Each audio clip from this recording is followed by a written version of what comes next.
Hello everyone. I am just making a very quick how to use Google Sheets to make a histogram, and I have somehow lost my data. There it is.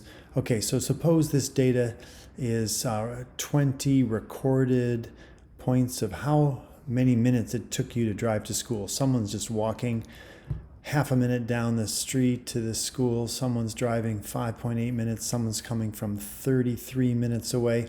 Okay, if we want to make a graph of this, all you need to do is scan these guys and then go to Insert and Chart, and you'll get a graph. Now, that's kind of a crazy way to connect the dots. That does not apply in this situation. You can't say that if half a person between these two went, it would somehow take half as long. That's ridiculous. But you can go over to this bit of the graph here and show that we want to choose a histogram.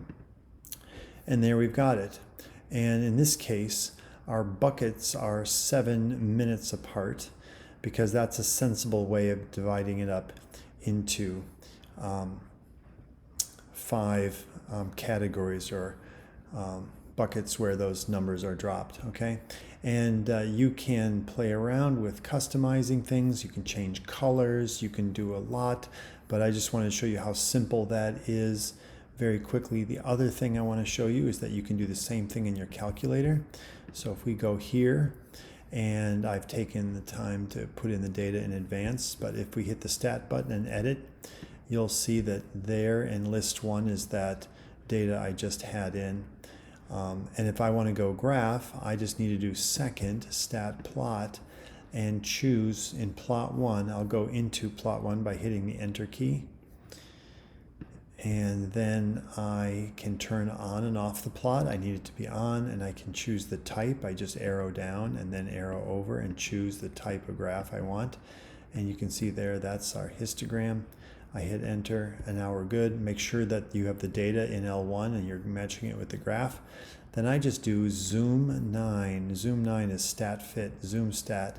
And there that is, there's that histogram. Now, our calculator, in its wisdom, has chosen 6 buckets, whereas this graph was 5 buckets. Well, the calculator has control over it as well, and that's done here. It's in window, which is a little bit counterintuitive, so I'm telling you that now. I'm going to go from, well, we have 5 buckets, and let's go 4. So I'm going to go from 0, and then I'm going to go down here, make 3940. And that's very nicely. I'm not going to have them be 6.5 units apart. I'll have them be 10 units apart.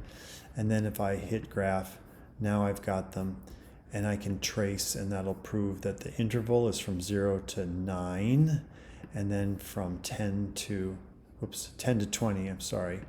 That's 0 to 10 with 9 data points fitting in that. And then this is from 10 to 20, slightly less than 20. So if someone drove exactly 20 minutes, it would and not count here, it would count over in this bucket.